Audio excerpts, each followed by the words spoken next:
Bismillah, Assalamualaikum warahmatullahi wabarakatuh.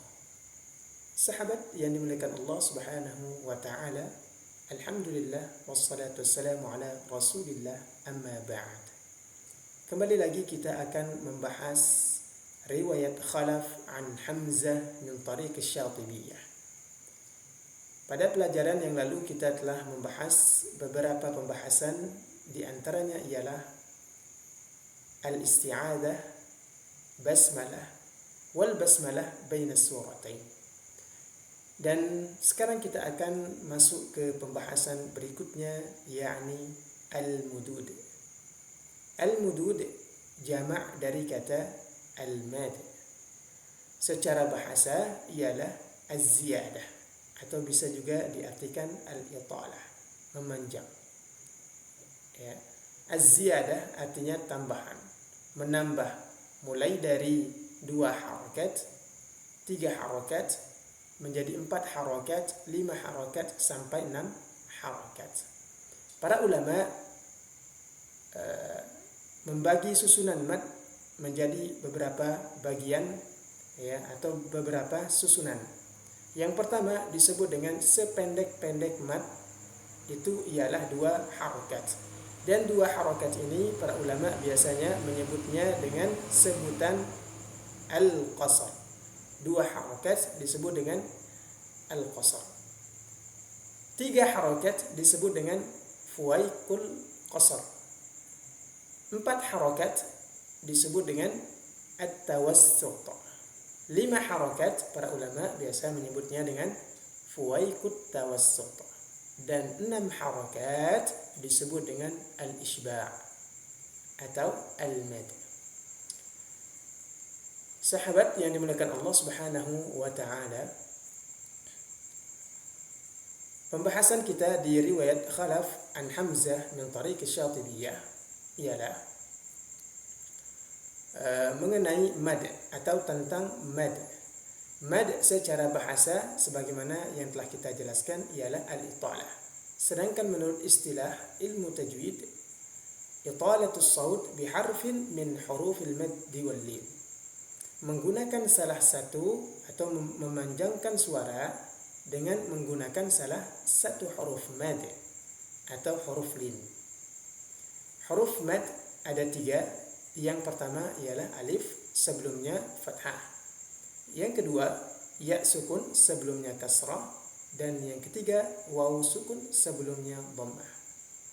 Jika kita menemukan salah satu dari huruf-huruf yang 3 tersebut di dalam mushaf Al-Quran, maka kita harus memanjangkan suara. Ya, sebagaimana definisi dari al-mad, italatus saut biharfin min hurufil mad, memanjangkan suara dengan menggunakan salah satu huruf mad yang 3 tadi. Sahabat yang dimuliakan Allah Subhanahu wa taala, di dalam riwayat ini, riwayat Khalaf an Hamzah min tariq Asy-Syatibiyah, yang harus kita bahas ialah perbedaan mad di antara riwayat Hafs dengan riwayat Khalaf. Adapun perbedaannya ialah al-mad al-muttasil dan al-munfasil. Apa yang dimaksud dengan al-muttasil? Al-muttasil ialah apabila terdapat mad dan hamzah di dalam satu kosakata. Muttasil artinya bersambung. Bersambungnya antara mad dengan hamzah di dalam satu kosakata, maka disebut dengan al-muttasil. Ya, kalau yang populer itu disebut dengan mad wajib muttasil. Disebut dengan wajib karena para ahlul qurra atau seluruh ahlul qurra sepakat bahwasanya wajib dipanjangkan, ya, wajib dipanjangkan mulai dari 4 harakat sampai 6 harakat, ya, seluruh ahlul qurra. Namun di dalam masalah ini riwayat Khalaf an Hamzah memanjangkan mad al-muttasil atau mad wajib muttasil, beliau menggunakan 6 harakat. Jadi tidak boleh kurang dari 6 harakat atau tidak boleh lebih dari 6 harakat. Jadi harus dipanjangkan 6 harakat. Menurut bacaan riwayat Khalaf an Hamzah min tariq asy-Syatibiyah.